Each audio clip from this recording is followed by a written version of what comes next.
Hello students, welcome to the 7th lecture of this series on theory of machines. Now in today's lecture, we are going to discuss problems on belt drive. Now before solving problem, let us first revise the formulae that we are going to use.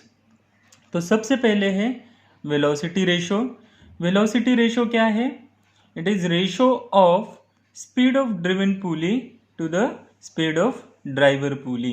So it is n2 by n1 and this n2 by n1 is equal to d1 by d2, where d1 is diameter of driver pulley and d2 is diameter of driven pulley.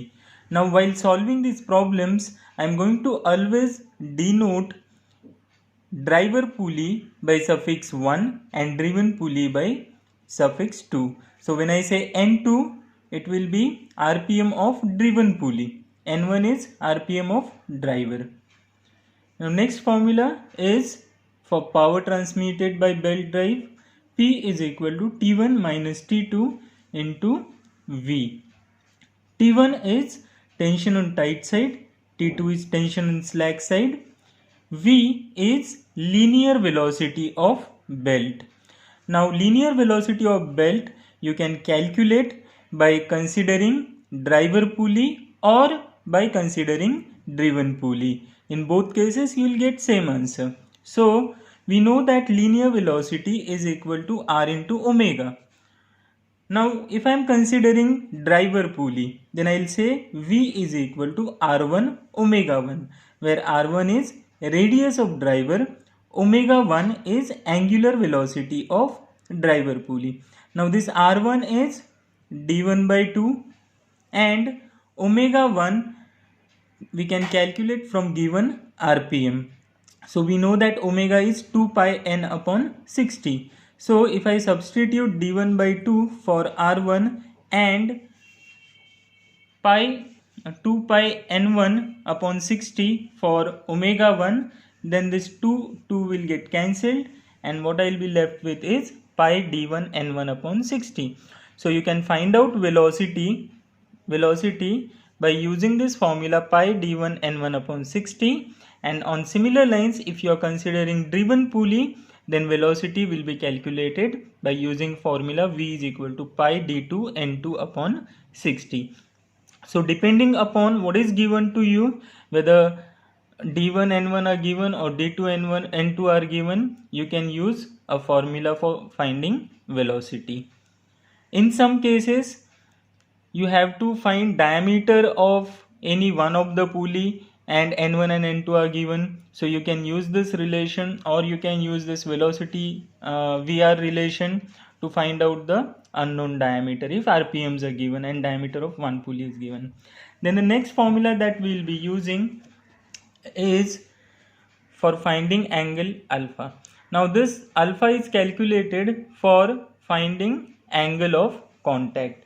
Now as we have seen in lecture number 6, this alpha can be used can be calculated by using this formula sin alpha is equal to R1 minus R2 upon X. And remember here I am assuming that R1 is greater than R2. R1 is greater than R2. Now suppose if the radius of driven pulley is greater than radius of driver pulley, in that case this formula will be sin alpha is equal to R2 minus R1 upon X. X is center to center distance between two pulleys, and once we get this alpha, we can calculate theta as theta is equal to 180 plus 2 alpha for larger pulley, and for smaller pulley theta will be 180 minus 2 alpha. And as we have discussed, when we are using the expression for T1 upon T2, which is T1 upon T2 is equal to e raised to mu theta, in that case we always take theta of smaller pulley and in radians. Similarly, if we have cross belt drive, then sin alpha is equal to R1 plus R2 upon X. And in case of cross belt drive, for both pulleys, smaller as well as larger pulley, angle of contact is same and it is 180 plus 2 alpha. For both pulleys, angle of contact is greater than 180. Then we have also seen the expression for maximum tension, which can be calculated from given allowable stress. So if sigma is permissible stress or allowable stress for belt material, then the maximum tension that this belt can take is sigma B into T. B is width of belt, T is thickness of belt. Then if centrifugal tension is considered, then the maximum tension will be T1 plus Tc, where Tc is calculated by using formula Tc is equal to mv square. And remember, here m is mass of belt per unit length and unit will be kg per meter. So here you have to remember that this is per unit length.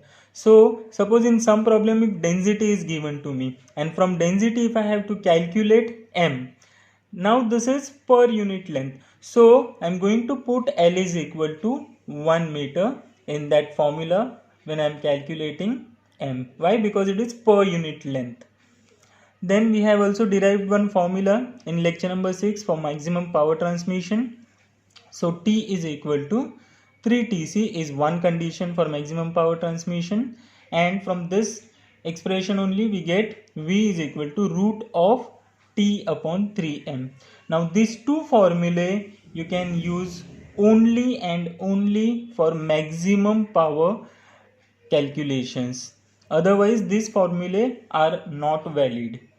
And then for V belt drive, T1 upon T2 ratio of tensions is e raised to mu theta cosec beta, where beta is semi groove angle.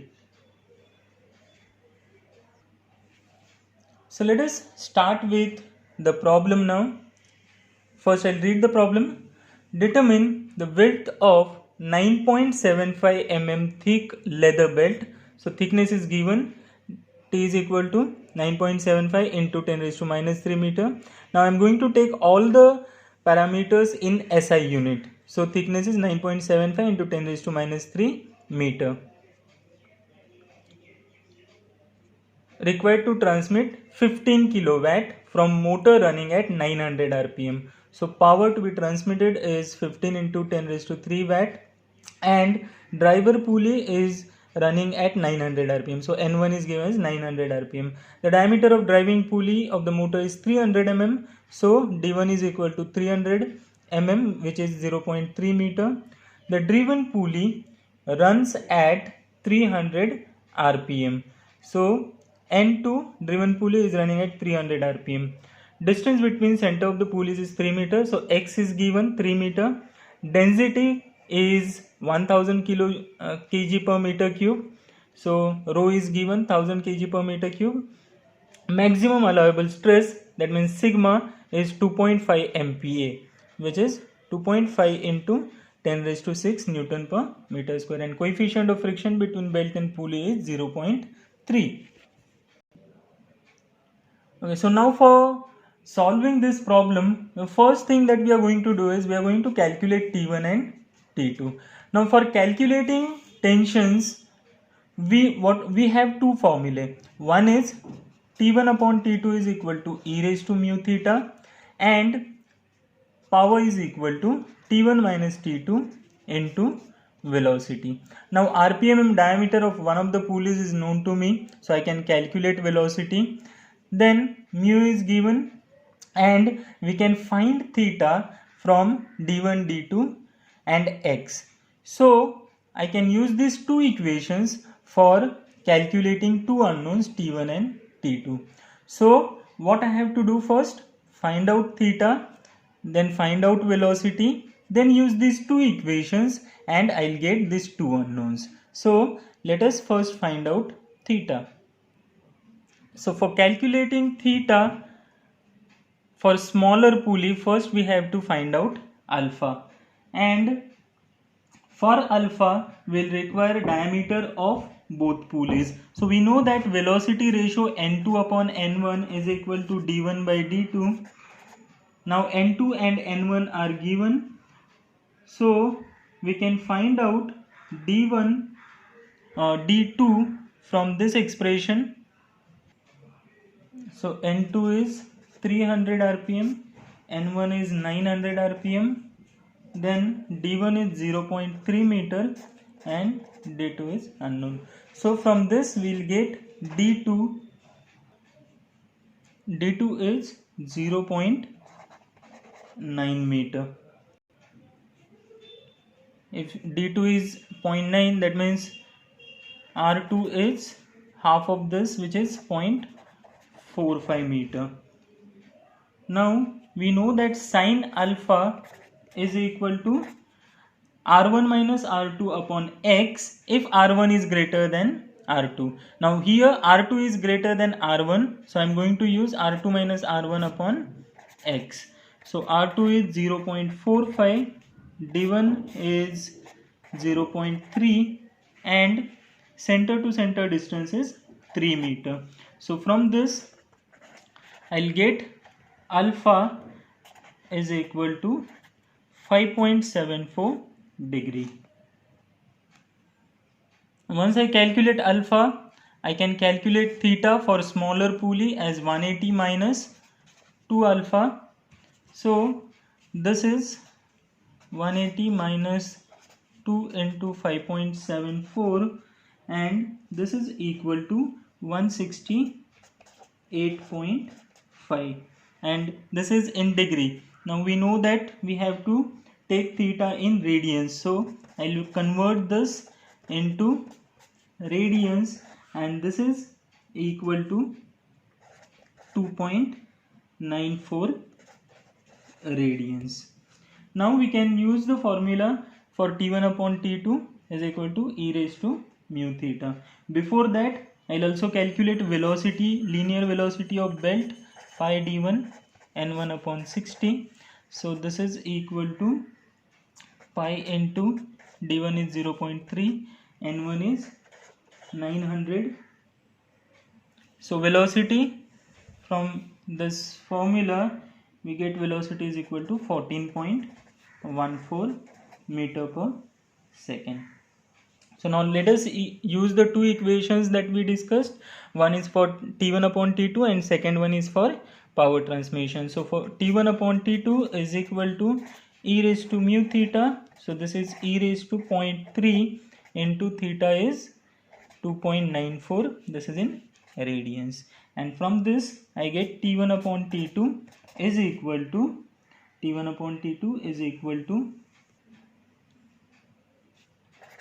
2.42. So this is first equation that I get.